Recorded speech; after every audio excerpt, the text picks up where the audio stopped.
Mas Bansar, menggah bawah, menggah, duduk aja, duduk aja. Duduk.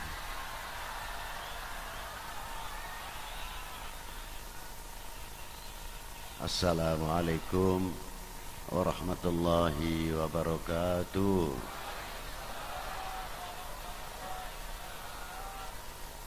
Alhamdulillahil awwalu bila ibtida' wal akhiru bila intiha'. Jami'us sifatil ulya wal izzati wal kibriya. Wassalatu wassalamu ala imami ahli sofai wal wafa, qutbul anbiya wal awliya, Sayyidina wa maulana Muhammadin khairid dawa, likulli saqamin wada', rahmatan wa shifa, fi sirri wal jila, wa ala alihi wa sahbihi madamatil ard was sama. Amma ba'du, ayuha sadatil a'izza wal fudala, yang saya hormati, yang saya banggakan, para sesepuh, bini sepuh, para alim ulama, para tokoh lintas agama, dan yang saya hormati Bapak dan Rem Biji 10 beserta jajarannya, para Bapak Dandim, Pak Kasren, Bapak-bapak dari instansi pemerintahan, sipil, TNI, Polri yang selalu kita banggakan, Bapak-bapak dari Kapolres beserta jajarannya, Ketua MUI, FKUB, Bapak para rektor, dan panitia penyelenggara dalam rangka ulang tahun Korem ke-62. Semoga Allah Ta'ala memberkatinya, mendapat dan diberkahi semakin jaya TNI kita Indonesia, khususnya karena malam hari ini ulang tahun Korem, kita tidak terlepas khususnya Korem 710 ya Pak. 071 keliru ya, maaf. Hadirin wal hadirat rahimakumullah, ulang tahun itu perlu atau memperingati, karena dengan adanya ulang tahun, dengan adanya haul itu mencakup tidak yang hidup saja, juga yang telah berjuang di dalam setiap angkatan, entah itu dari angkatan darat, angkatan udara, angkatan laut, kepolisian. Setiap peringatan adanya 1 Juli, apalagi nanti 5 Oktober, dan sekarang ini kita sama-sama mengulang tahuni Korem 071 Wijaya Kusuma, paling tidak akan mengingat ketika berdirinya Korem tersebut, atau kalau ulama-ulama disebut khaulan, intinya adalah sama, untuk mengingat bagaimana pejuang-pejuang kita mendirikan tersebut. Dan dengan adanya hari ulang tahun, adanya hari khaulan, untuk diambil perjuangan-perjuangan para beliau dan bagaimana nama beliau mulia di dalam dunianya sampai di akhirat nanti. itu diantaranya perlunya haul. Di antara peringatan atau ulang tahun Korem, mungkin bapak-bapak atau pini sepuh mulai berdirinya Korem sudah banyak pulang ke rahmatullah, yang telah meninggalkan jasanya yang luar biasa. Dan jasa tersebut sulit untuk dibayar dengan rupa duniawiyah. Memperingati Hari Pahlawan, memperingati 17 Agustus, Hari Proklamasi yang baru saja kita peringati. Kita memperingati bukan hanya sekadar untuk rame-rame, tidak, melahirkan rasa syukur kita kepada Allah yang telah memberikan kemerdekaan dengan sebab jasa-jasa para beliau, sehingga tegaknya kembali Sangsaka Merah Putih. Kita-kita ini kan melihat sekarang setelah berkibar, tinggal mengkirapkan, tinggal menjaga. Karena dari kita-kita sendiri itu masih banyak yang tidak mengetahui apa sih sebenarnya yang ada di dalam merah putih itu sendiri, karena tidak ada hurufnya, hanya dua warna, merah dan putih.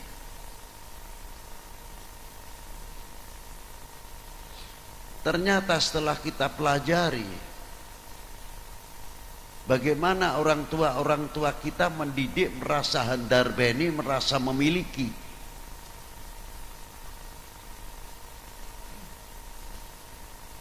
Dari situlah para beliau, kalau sekarang cara berdakwah, mengajak, merasa handar beni republik ini dengan segala cara para pendahulu. Satu contoh, ada dengan adanya sedekah bumi, ada lagi dengan sedekah laut. Kita tidak melihat ubur rampenya, tapi makna sedekah bumi dan sedekah laut itu ialah tanah air. Untuk menutupi semuanya itu dengan macam-macam lah, karena pada waktu itu di zaman kekuatan pemerintahan Hindia Belanda, maka berjalan. Artinya dengan sedekah bumi ini, sejauh mana kita memanfaatkan bumi yang telah digelar oleh Allah Ta'ala khususnya untuk bangsa Indonesia. Mampukah sebagai tanda rasa syukur kepada Allah memanfaatkan bumi ini dengan membangun pertanian, ekonomi, dan lain sebagainya, apa yang ada di dalam bumi. Maka dengan sedekah bumi tersebut kita mensyukuri apa yang telah diberi oleh Allah. Mampukah kita memanfaatkan syukur tersebut? Dibelanjakan dengan apa?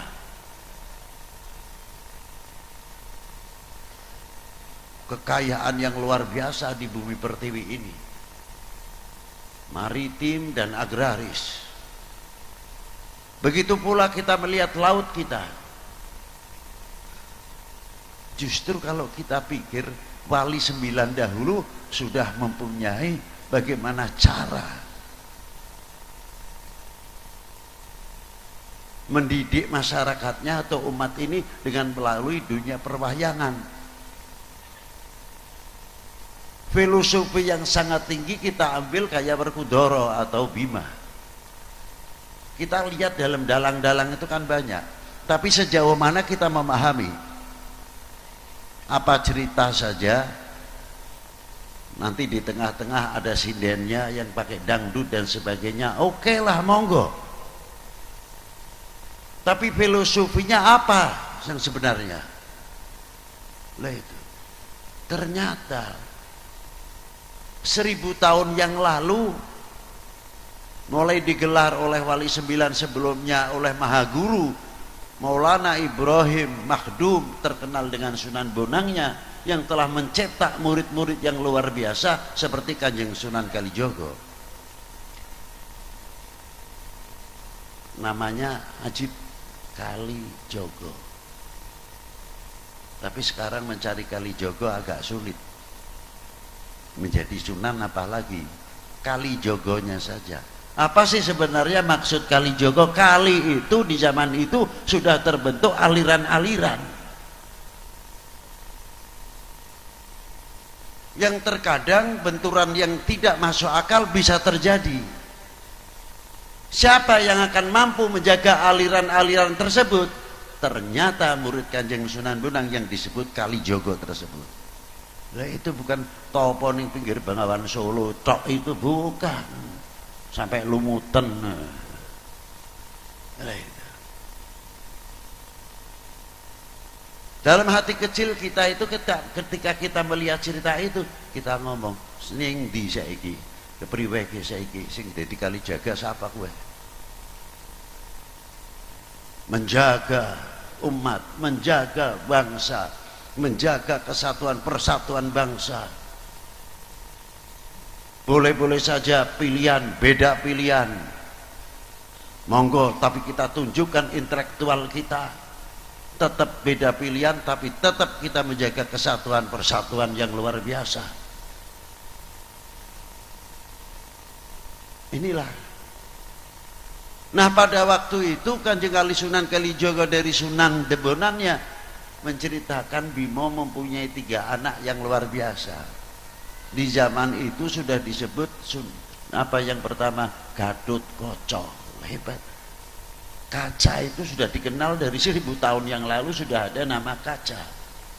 Pantulan kaca ini luar biasa kalau kena sinar matahari. Dari Gatut Kaca itu sudah melambangkan ahli antariksa, astronomi yang luar biasa. Cuma kita nontonnya senangnya kesaktiannya saja, terbuai oleh kesaktian-kesaktian. Bisa membuat satelit, bisa membuat dan lain sebagainya. Handphone yang berhubungan dengan satelit sudah dikenal dari dulu Gatut Kaca. Yang kedua, Ontorejo. Kalau kita lihat dalam wayangan, bisa nyilem ning bumi, ya sudah, itu bolak-balik kesaktiannya. Padahal di sini satu menunjukkan ahli pertambangan, ahli geologi, ahli vulkanologi, ahli pertanian dan lain sebagainya ditunjukkan pada waktu itu dengan melalui pewayangan. Yang satu lagi ahli kelautan, Ontoseno. Komplit.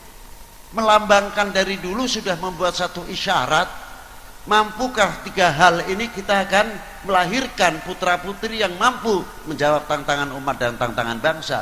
Ahli antariksa, ahli pertambangan, ahli pertanahan, ahli geologi, vulkanologi.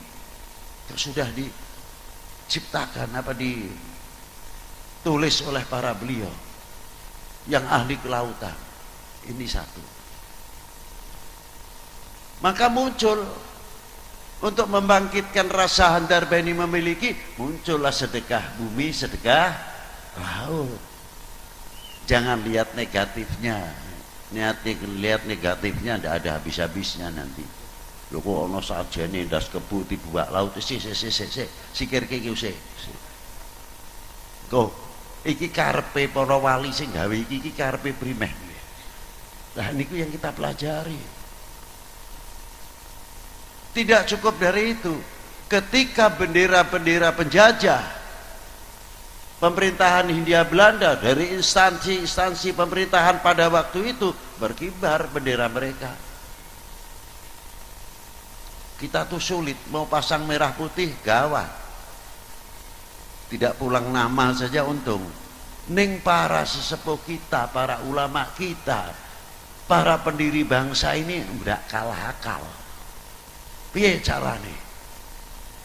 Tiap buat rumah, sak durunge pasang reng pasang usuk, blandar tengahe kayune itu. Kalau di sini apa namanya, blandar apa? Sami penglari lah niku. Utawi molo niku. Dipasang napa? Janur, kelirik kuning ayu langset. Kula sakniki badhe nyebut kuning wedi, nyebut biru wedi. Zaman meh kampanye kok nyebut kuning dianggepe Golkar lah. Repot maning nih. Engko nyebut biru tanggapane sik je maning. Nek kula senenge nganggo kelambi krem. Abibe genah menconge mana ki ya.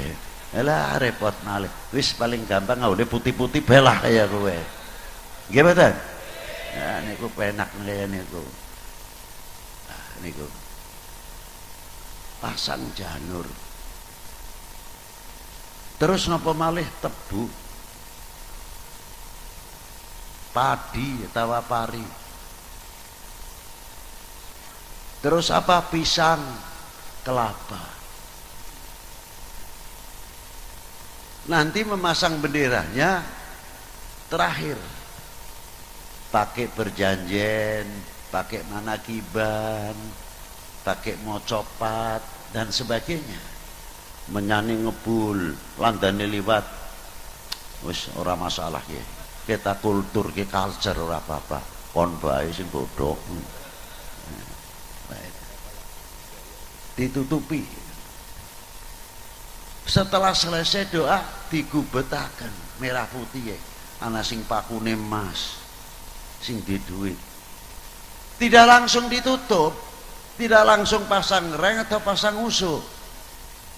Dibiarkan sampai 1 minggu.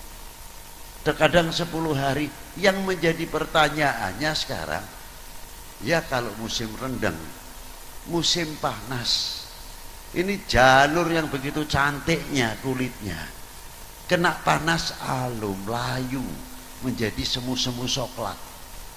Berubah tidak? Berubah tidak? Berubah. Tebunya pasti, manisnya kurang. Kalau dalam pabrik tebu mungkin arandemennya melorot itu. Ya, liranya tidak bisa diharapkan itu. Liranya. Itu satu contoh. Itu tebu. Yang kedua padi. Kena panas yang kuning cantik betul menjadi coklat. Berubah. Kelapanya hijau tadi kena panas mangkelih coklat. Nah pertanyaannya, merah putihnya berubah tidak? Tidaklah. Jatilah itu yang mempertahankan, mempunyai kefanatikan terhadap bangsa dan tanah airnya. Ngoten niku. Biar lainnya berubah, merah putih adalah tetap merah. Nah, ternyata di merah putih kita pertahankan luar biasa, ada nilai yang luar biasa. Tolong dicatat untuk anak-anak kita supaya mengetahui. Itulah. Apa diantaranya? Nomor 1 di dalam merah putih adalah harga diri bangsa. Baru tidak berhuruf. Yang kedua, kehormatan bangsa. Yang ketiga, jati diri bangsa. Kita mempunyai kehormatan bangsa, harga diri bangsa. Negara kita mau diinjak-injak, terang kita tidak terima karena kehormatan kita diinjak-injak oleh penjajah. Betul? Ya, ini kan ngoten nih. Ini ku pendirian arane. Makanya kalau merah putih selalu kita kirapkan, membangkitkan kembali, menambah kembali rasa handar beni, merasa memiliki. Bahwa tegaknya merah putih itu berdarah, bukan berhadiah. Maka perlu ada ulang tahun Diponegoro, Siliwangi, Brawijaya, lain-lainnya sampai ke Korem untuk membangkitkan kembali. Ini tidak berdiri sekonyong-konyong, tapi banyak kandungan yang luar biasa. Tanggung jawab kita kepada tanah airnya itu loh, bukan sekadar rame-rame asik tentang ulang tahun Korem dan lain sebagainya. Ma'asyiral muslimin rahimakumullah. Perjuangan ini diteruskan oleh generasi penerusnya, membuat satu kontribusi. Nah, kita sudah mempunyai kontribusi apa? Kontribusinya satu saja, tidak usah yang lain-lain terlalu tinggi, mungkin terlalu berat. Apa? Kita jaga NKRI. Itu tanda bukti kita bukti cinta tanah air. Tunjukkan bahwa kami bangsa Indonesia, bangsa yang besar. Ngoten ngono wedi takoni, sampean wong di Indonesia. Lemah takoni. Bapak dari mana? Indonesia. Nek dadi turis ngono aja terus Indonesia. Berarti orang duweni kebanggaan. Lho niku. Niku lama asyiral muslimin rahimakumullah. Dengan demikian itu nggetarake kewibawaan nama bangsa. Apalagi kita ikrarkan, mbuh tadi kita tidak tahu ada lagu kebangsaan ada tadi. Udah. Ada juga, alhamdulillah sudah ada lagu kebangsaan, bacaan teks Pancasila. Cuma saya tanya, ketika kita ikrar tadi bersama-sama, Indonesia tanah airku, tanah tumpah darahku. Benar? Betul enggak? Ya betul kalimahnya, jenengane sing tak takoni ini. Nek lapate bener. Indonesia tanah airku, tanah tumpah darahku, menjadi lagu kebangsaan. Sing kula takoni niku jenengan kita sami berikrar melalui lagu kebangsaan, tanah airku Indonesia, tanah airku, tanah tumpah darahku. Itu apa pengakuan dalam lagu atau kehidupan sehari-hari? Niku sing kula takoni sampean mboten. Wah niku. Kita diingatkan lagu kebangsaan terus, Indonesia tanah airku, tanah tumpah darahku. Terus diingatkan, merasa memiliki, merasa handarbeni dan sebagainya, sehingga jati dirinya kuat, harga dirinya kuat, kehormatannya pun luar biasa. Diingatkan, lah ngaten, ning jerone merah merah putih. Ya itulah. Allahumma shalli alaihi. Maka ikrar niki perlu dibuktikan. Kita hidup di Timur Tengah, belajar di Timur Tengah, maaf aja tersinggung. Pulang pakai sorban boleh, pakai gamis itu sunnah Nabi boleh, tapi kita tetap Indo. Dari Eropa makan pakai sendok garpu, pakai supit. Yang di negeri timur jauh, yang Eropa pakai sendok garpu, tidak akan mampu merubah kami Indo. Ngene lamun bisa kayak gue.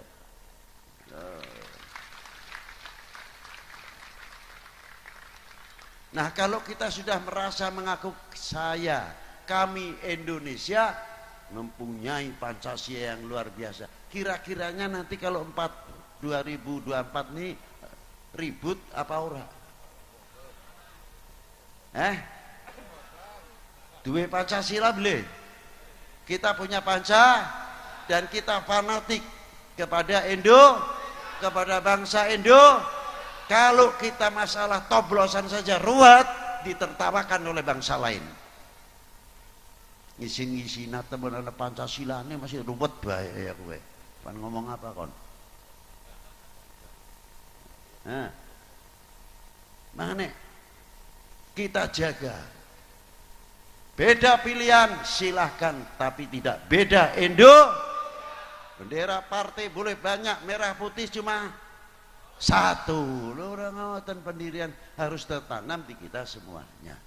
Inilah yang kita harapkan Mari kita beri contoh kepada dunia luar, khususnya inilah Indonesia. Pemilu saja ayem, tentrem, tidak mudah dihok, tidak mudah dimacem-macem. Kita tetap menjaga kesatuan persatuan Indo, karena itu bagian pertahanan yang kokoh untuk negara kita. Singarane pertahanan itu apakah hanya TNI Polri saja? Tidak. Ekonomi, pertanian, pendidikan itu bagian pertahanan nasi. Maka hidupkan, saya salut kepada Pak Danrem dengan adanya malam hari ini. Orang jualan Masya Allah luar biasa sekali. Istilahnya UMKM-nya hidup, kendaraan ikut laris. Inilah hikmahnya yang luar biasa. Jadi dengan adanya peringatan ini secara tidak langsung juga ikut membangun ekonomi. Ma'asyiral muslimin rahimakumullah. Terakhir kita tidak bisa panjang-panjang. Yun sewu waktunya udah-udahan. Ya cerita sedikit wau saking Jakarta mohon pun mes setengah 3. Mes setengah 3 tuh mriki sekitar jam 8-an kira ngelangkung atau lebih. Pan ngomong isil, pan ngomong kesel kayak isin. Niki tanggung jawab nyong kayak berat nemen. Bareng-bareng kangge jaga napa menjaga keutuhan Indo. Ya, bareng-bareng ayo kita jaga. Kula takon mawon. Kula takon. Keindahan bumi pertiwi terhias untean mutiara. Terus pembangun bangsa yang sejati harum namanya di Nusantara. Jejak-jejak para pendahulu sejarah saksi kehidupannya, tersurat tersirat masa lalu jadi bekal penerusnya. Merah putih melekat disinari pancaran iman, dimanapun kita berada tetap cinta. Wahai bangsaku yang kubanggakan, relakah negerimu terpecah belah? Jawab yang tegas. Alhamdulillah. Wassalamualaikum warahmatullahi wabarakatuh.